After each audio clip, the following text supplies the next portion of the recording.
They're blown away to see a female DJ, but not just a female DJ that's looks good, but more so someone who can really DJ. That's what's hot. Hip-hop has never been kind to women. From the beginning, female rappers had to fight twice as hard to get half the respect of their male counterparts. And if you were a woman in the game, you had to be loud, bold, and fearless just to be heard. That's why when Salt-N-Pepa came onto the scene in the 1980s, they weren't just making music, they were making history. They were sexy, but not silent, feminine, but fierce. And they proved that women didn't just belong in hip-hop, they could own the stage. Songs like Push It, Shoop, and Let's Talk About Sex weren't just hits, they were movements. And standing right there with them was DJ Spinderella, the young talented DJ who helped define their sound. But as much as the world saw them as a sisterhood, behind the scenes it was anything but. Money, ego, personal struggles, and years of feeling like the third wheel eventually broke what could have been one of the strongest bonds in hip-hop. Salt-N-Pepa kept winning, but Spinderella, she always seemed to be on the outside looking in, and when the dust finally settled, the truth was clear. She had been right all along about the dark side of Salt-N-Pepa. This is a story about sisterhood turned sour, about the fight for respect, and about how the people you start with aren't always the ones you end with. Let's start from the beginning. It's the mid-1980s. Hip-hop is still a young movement, dominated by the streets of New York, LA, and Philly. Rappers are mostly men, and when women do get in, they're either heavily sexualized or treated like novelty acts. That's where Cheryl James, Salt, and Sandra Denton, Peppa, come in. Two girls from Queens, New York, working at Sears, just trying to make a little noise. At first, rap wasn't even the dream. It was just something their friend Herbie Louvebug Azor, a producer, wanted them to try for a class project. They record The Showstopper,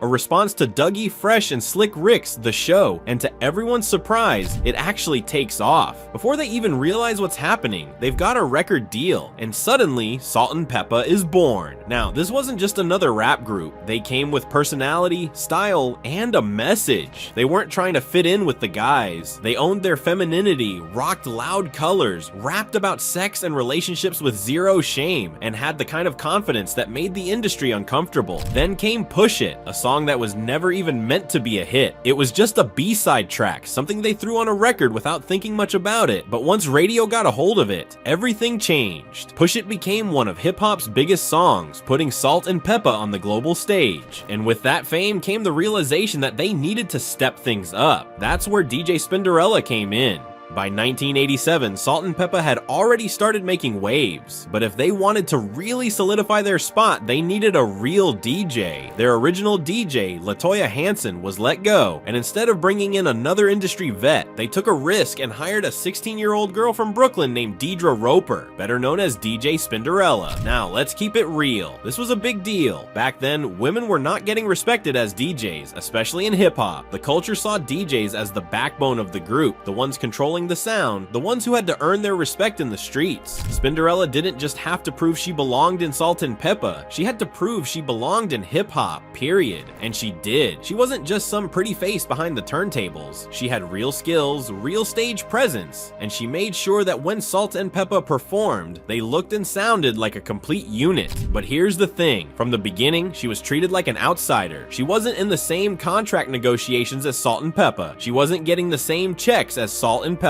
And when it came time to make big decisions, her voice wasn't heard. On the surface, they were a trio, but behind closed doors, it was always Salt-N-Pepa first, and Spinderella somewhere in the background. Still, they made magic together. They dropped Very Necessary in 1993, an album that went multi-platinum and gave the world Shoop, What a Man, and Feet, on Vogue, and None of Your Business, songs that still get played decades later. But as their fame grew, so did the tension. By 2002, the cracks in Salt-N-Pepa had become too big to ignore. Salt was struggling with depression and body image issues and wanted to step away from music. Peppa was dealing with marriage struggles and trying to figure out her next move. And Spinderella, she was getting left behind. When the group split, Salt-N-Pepa still kept making money. They were able to license their music, book appearances, and keep their brand alive. Spinderella? She was cut out of the conversation. No major royalties, no voice in reunion talks, no say in the 2021 Lifetime biopic about Salt-N-Pepa, which completely erased her contributions to the group. That was the final straw. In 2019, Spinderella sued Salt-N-Pepa, claiming she was cheated out of millions in royalties and performance fees.